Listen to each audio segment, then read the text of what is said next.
Et quand la tristesse arrive, je sais tu es là, toujours près de moi.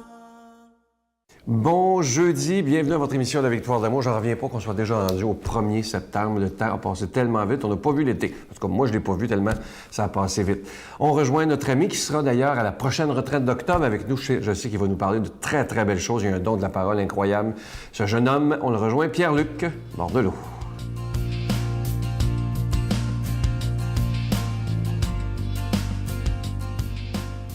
Et bon matin de Dieu à vous, très heureux de vous revoir aujourd'hui. Aujourd'hui, dans ma chronique, je m'arrête à une clientèle qui n'est pas toujours facile, mais qu'on doit tellement prendre soin. C'est incroyable. Et je vous parle aujourd'hui d'une clientèle que je connais, les ados, les adolescents.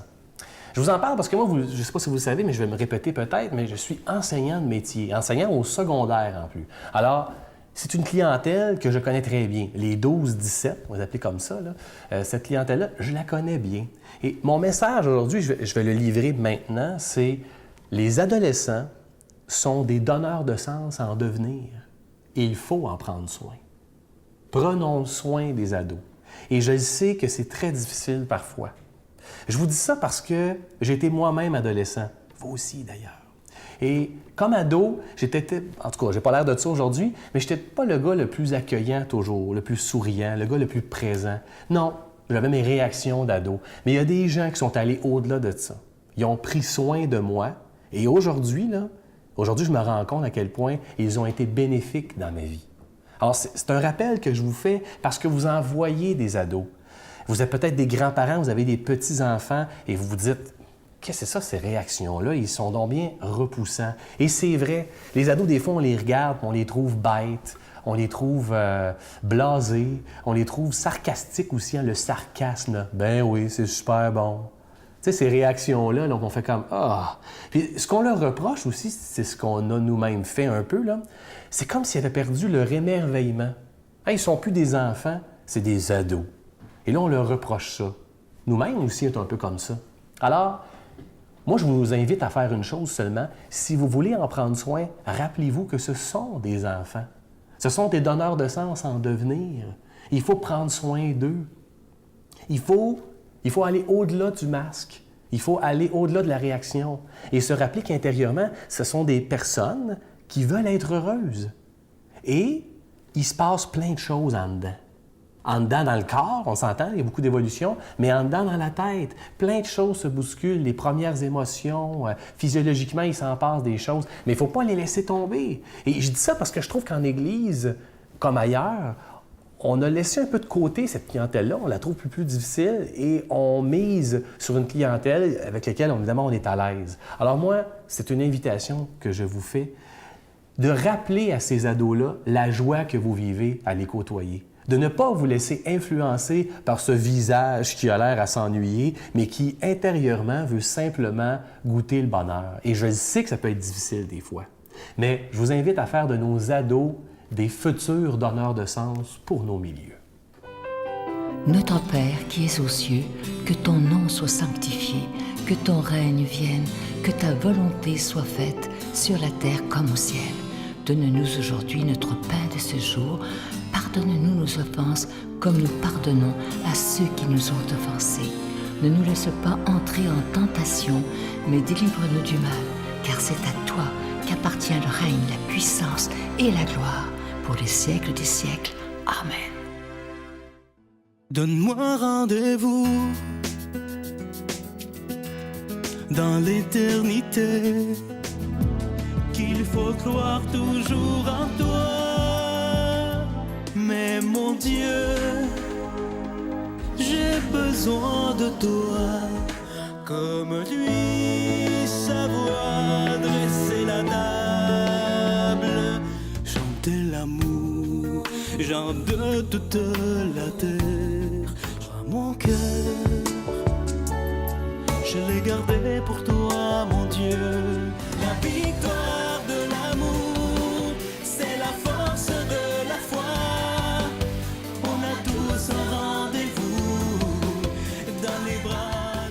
Je suis tellement content de vous parler de ce nouveau cadeau du mois, une belle exclusivité de la Victoire de l'amour. Il s'agit, c'est vraiment original, vous allez voir, du bracelet chapelet. Il est en bois d'olivier, il est déjà béni et au bout du bracelet, d'un côté, vous avez une petite croix ornée de zircon et de l'autre côté, la clé de Saint-Pierre. Et vous allez voir, on peut prier parce que c'est vraiment un chapelet. Il y a tous les grains pour prier le chapelet. Et ensuite, on se le met autour du bras et ça fait un magnifique bracelet. Ça se donne vraiment bien en cadeau aux jeunes et aux moins jeunes, aux hommes et aux femmes. C'est vraiment quelque chose que je trouve vraiment, vraiment original. Et je vais vous dire rapidement ce que signifie le bois d'olivier. C'est tellement symbolique pour la vie spirituelle. Ça nous donne les symboles suivants, pardon. Longévité, espérance, la paix, réconciliation, victoire, force et fidélité. Je vous rappelle que c'est avec un don de 25 $. Et si vous en voulez deux, parce que ça se donne vraiment bien en cadeau, c'est un don de 40 $. Je vous remercie de tout cœur. Vous savez que si on doit parler d'argent dans cette émission, c'est qu'on doit payer pour être à la télévision, que ce soit pour la production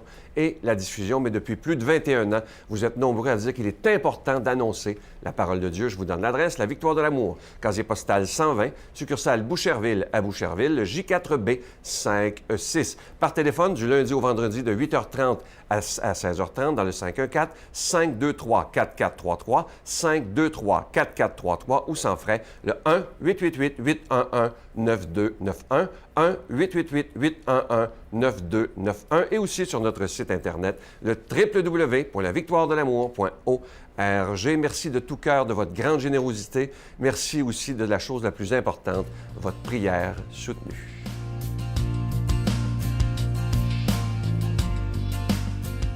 Mon Dieu, donnez-moi la sérénité d'accepter les choses que je ne peux changer, le courage de changer les choses que je peux et la sagesse d'en connaître la différence. Amen. Aujourd'hui, la parole de Dieu est proclamée par le Père Yvon Sanson.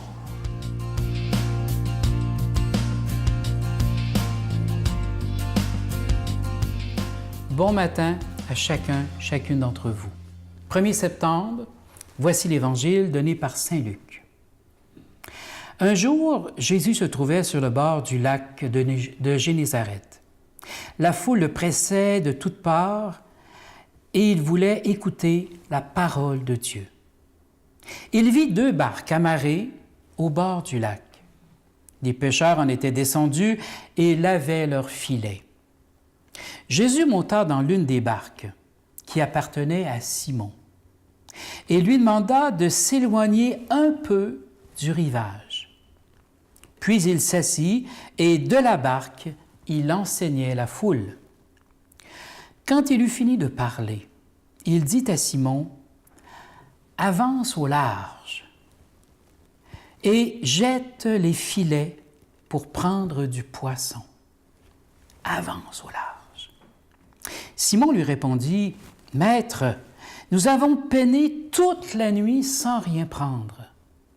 Mais sur ton ordre, je vais jeter les filets. » Ils le firent et prirent une telle quantité de poissons que leurs filets se déchiraient. Il fit signe à l'autre barque de venir les aider. Ceux-ci vinrent et ils remplirent 2 barques à tel point qu'elles enfonçaient. À cette vue, Simon-Pierre tomba aux pieds de Jésus en disant, « Seigneur, éloigne-toi de moi, car je suis un homme pécheur. » L'effroi, en effet, l'avait saisi et ceux qui étaient avec lui, devant la quantité de poissons qu'ils avaient pris. De même, Jacques et Jean, fils de Zébédée, ses compagnons. Jésus dit à Simon, « Sois sans crainte. Désormais, ce sont des hommes que tu prendras. » Alors, ils ramenèrent les barques au rivage et, laissant tout, ils le suivirent. Quel évangile magnifique ce matin! On dirait que le Seigneur, il va progressivement. Il veut nous enseigner quelque chose, mais il ne le fait pas tout d'un coup. Il va doucement, afin qu'on puisse tranquillement assimiler ce qu'il est en train de nous dire. Tout d'abord, il est sur le bord du lac et il voit une foule qui est là. Et Jésus, qui veut bien enseigner, ne veut quand même pas se faire complètement engloutir par les gens qui se pressent et qui veulent le voir de plus près. Donc, il va prendre une barque, il va dire à Simon, éloigne-toi un peu du bord. Il n'y a rien de dangereux, là. On s'éloigne un tout petit peu juste pour que la barque soit dans l'eau, donc les gens n'iront pas autour de la barque. Éloigne-toi un peu. Bon, pour Pierre, il n'y a aucun problème. On s'éloigne un peu et Jésus va être capable d'enseigner. C'est souvent ce qu'il nous demande à chacun de nous. Peux-tu me faire confiance un peu? Avec toi, je pourrais réaliser des choses. Ben oui, pourquoi pas? S'éloigner du bord un peu. Mais quand il eut fini de parler, c'est là qu'il va dire à Simon, « Avance au large. Me fais-tu confiance pour un peu plus? Va au large maintenant. Parce qu'une barque, ce n'est pas fait pour rester sur le bord du rivage. Une barque, c'est fait pour le grand large. » Pierre a comme une hésitation. D'une part, il fait référence à sa propre vie. « Maître, nous avons peiné toute la nuit, on n'a rien pris. Si je me fie à moi, je sais que ça ne donnera rien, Seigneur. Regarde, j'ai fait tout ce que j'ai pu pendant toute la nuit sans rien prendre. » Et le Seigneur est audacieux. Il sait très bien que, peut-être, je ne sais pas, à 10 heures le matin, 11 heures le matin, ce n'est pas une heure pour aller à la pêche. On va à la pêche de très, très tôt, alors que déjà l'eau est encore un peu tiède. En plein après-midi, là-bas, le soleil a chauffé l'eau, les poissons sont complètement au fond. Pierre le sait très bien. Mais il se dit, si Jésus me demande, alors peut-être que lui, c'est autre chose. Peut-être que lui s'est développé des chemins complètement différents et je vais faire confiance. Et sa confiance a été récompensée, je dirais, au centuple. Ils vont au large, jettent les filets et une quantité telle de poissons. Donc, le Seigneur avait prédit quelque chose et il donne ce que les gens ont besoin. Ils appellent même l'autre barque afin de remplir à tel point que les barques enfonçaient. Quand le Seigneur donne, il donne à profusion. Quand le Seigneur bénit, il bénit totalement. Et c'est l'expérience que Pierre a fait avec ses compagnons. Il est bien possible qu'aujourd'hui, le Seigneur nous demande, un peu comme à Pierre, « Peux-tu me faire confiance un tout petit peu? Va, éloigne-toi du large. Lâche un peu tes sécurités. Détache ta barque de ce gros pieu qui est planté dans le sable et fais confiance un peu. » Et par la suite, si on a expérimenté la confiance du Seigneur, il va nous demander un peu plus. Va au large maintenant. Ta barque n'est pas faite pour rester sur le rivage. Ta barque est faite pour prendre le grand large et prendre du poisson. Je veux que ta vie soit fructueuse, qu'il y ait plein de belles et bonnes choses dans ton cœur. Alors, si tu me fais confiance, je t'amène maintenant vers le grand large, afin que toute ta vie en soit bénie. Il y a des gens qui nous écoutent et qui disent, « Ça fait des années que je travaille avec le Seigneur et c'est maintenant qu'il donne. » Accueillons sa bénédiction par le nom du Père, du Fils et du Saint-Esprit. Amen. Je vous salue Marie, pleine de grâce. Le Seigneur est avec vous. Vous êtes bénie entre toutes les femmes, et Jésus, le fruit de vos entrailles, est béni. Sainte Marie, Mère de Dieu, priez pour nous pauvres pécheurs, maintenant et à l'heure de notre mort. Amen.